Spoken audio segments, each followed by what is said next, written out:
Josephus, and standing outside of C.J. Arthur's in downtown Wilmette with my son Jordan. Hello, Dad. Good morning, Jordan. How many times have we eaten at C.J. Arthur's over the years? A couple hundred at least. A couple hundred at least. Is that a sign that the food's good, or just that there aren't too many options in downtown Wilmette? Combination of both, probably more towards the lack of choices. It's also a pretty good place to eat, so why not, you know? The girls love coming here because it's the only place that serves Green Rivers. Disgusting, sweet. Hey, you're gonna have to ask them about that. I don't touch it. I'd go for the RC they serve here.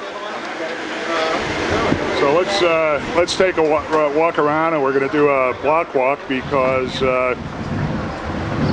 you first moved up to this block when you were how old? I was 5 and a half. It was June 30th, 1988. We lived at 704 11th Street, about a block east of here. Let's go start walking and talking. All right. And none of this looks very much different, does it? Nah, there's very few places here that have changed. You might see a couple of different awnings, a couple of different storefronts, but for the most part, everything has been unchanged for 22 years. At least the 22 years that I've been around. And if you come back 22 years from now, it's not going to look much different than it does now. Probably not.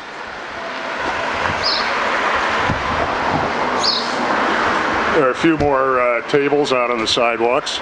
Yeah, well, there's a few more eateries here than there were. I mean, 15 years ago you had C.J. Arthur's, and that was really the only place to eat. And then now you have the Chuck Wagon. Yeah, the Chuck Wagon. And Chuck Wagon, I can tell you an interesting story about the Chuck Wagon. Okay, let's do that. All right, well, should we head towards it first? Sure, it's owned by New Tour Kids now, isn't it? It is. A guy named Sasha and his brother, I don't know his brother's name, they bought it about 8-9 years ago or so from a guy named Sam.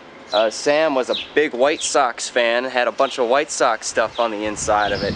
He sells it to Sasha and his brother, and it's become a huge Cubs memorabilia on the inside. But they still serve great cheeseburgers hot off the griddle, and it's great. And the shoe repair shop. This used to actually be a barber shop back in the 90s. An old guy. An old guy who'd been here for about 50 years, and I don't know what happened to him, but this is now a shoe store here. Well, since he was in his 80s, I'm guessing 22 years later, he's probably moved on in some way. Probably. This looks new. This is a Gilson's Food, Wine, and Beer. This must be fairly new. This is new. Here last year. And they've got a sidewalk arrangement going on out here. Yes, looks like it. Across the street, the Gold Medal Cleaners was here when we moved here. Still there in the 80s. Right from the appliance, the Lambert's Jewelers, the Lad and Lassie. The only thing that's missing is the Cheese to Please, which looks like it recently closed. That's it. Other than that, everything else has been pretty much the same for 20 years. Was Mick DiGiulio here? Or had he just opened, I think, probably? Yeah, it was probably somewhere around there. But yeah, I was here. I remember we had a DiGiulio baseball team back in the 90s. You know what that was? I think that was Charlie's Coffee House, and it looks like it's closed now. And that was one of the few places in Wilmette that offered live entertainment. It's Wilmette Theater. Hasn't changed. Well, it does a lot of stuff now. Yeah, they do live shows and kids activities and things. They used to just play independent films, and sometimes the really hot ones they play there. Or, you know, they have an actor's workshop in there now. Yeah.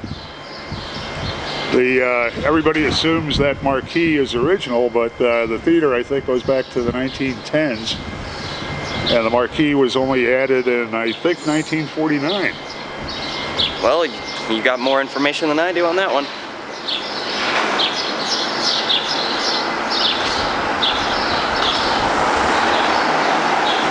Lad and Lassie is trying to go a little more upscale because they've got new signage out in front. Looks like it. Here's the Chuck Wagon right here. Look inside, you can see all the pictures on the wall. And again, the sidewalk furniture is new here. That didn't used to be here. Japanese restaurant has been here all along? This has been here for at least 15 to 20 years. Oh, I think this was here. It probably was here when we moved here, but at the age of 6, what am I going to do? Pay attention to a Japanese restaurant? I was paying attention to what was next door, which was the ice cream store. It used to be in Baskin Robbins, now it's not. Now it's become A bobtail. Bobtail, and they make great ice cream in there. I checked it out on their opening weekend. They were giving away free samples, and just as good, Baskin Robbins? That was better ice cream than at Baskin Robbins, and free samples were bringing out a mob scene here, as you might imagine.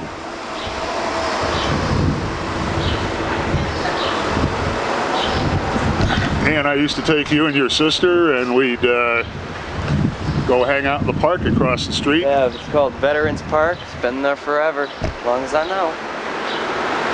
And we'd eat our ice cream out there.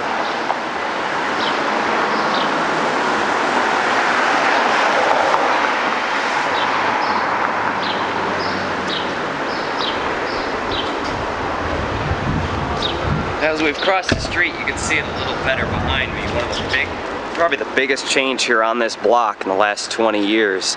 This condominium building was built 1994, 1995-ish. Originally there was a meat and shop supermarket on the lot, and we used to cross the street to go to the meat and shop. And I remember learning how to ride my bicycle in the meat and shop parking lot. And your sister learned to ride her bike in the meat and shop parking lot too.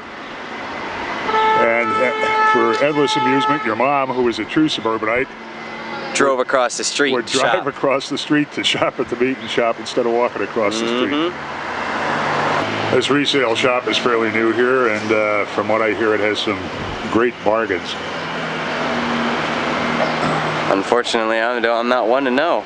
The girls love the resale shops up here because sometimes you can pick up those $155 pairs of jeans that they like to wear for 20 bucks. $3, $4, $5 sometimes. I hear.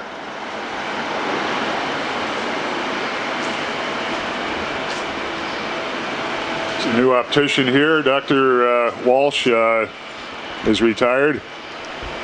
I thought he was above the Crystal Cove, though. Well, he was close to 90 10 years ago, so I'm not even going to look. I'm guessing he's retired. And there's a Heavenly Hearth bread shop with fresh bread, which I don't remember seeing here. Do you? I don't remember it either, no. And there's 11th Street where we lived. Yep. At the end of the block down there is the Home Alone Church. Yeah, the church that is in the movie Home Alone, yep. So on a scale of 1 to 5, with 5 being the highest, how would you rate this block? I have a biased opinion. I grew up here. This is my hometown. Can't give it anything less than a 5. A lot of people think the kids growing up in the suburbs grow up bored and alienated. I don't find that to be the case, do you? You know, you always have places to go here. You know, there's bike paths everywhere. You can, as a kid, and 8, 9, 10 years old, you can freely go around pretty much anywhere in Wilmette and be totally safe and totally fine. You know, it's not everywhere in the world that you can do that. And for someone 8, 9, 10 years old, you can't get much better than this place to grow up if you have a choice to where to grow up. 6, 7 years old, you could go out and ride your bike around. Oh yeah. Not worry and not at all. Have a little bit of. You go all the way to the lake and not think anything of it. You know, go to the lake for a couple hours, hang out at Gilson, come back sometime 4 or 5 o'clock at night. You're fine. Nothing to worry about. You know, you're gonna get people. If you have a problem, odds are Wilmette residents are gonna notice and say, "Hey, are you okay?" You know, people here are very courteous. You know, it's very well. What's the word I'm looking for? A tight-knit community. That's a place that treasures its children. Yeah, and that's a great way to put it. And not just their own children, but everybody else's children too. They value them and they pay attention to them and they want to see them succeed and thrive.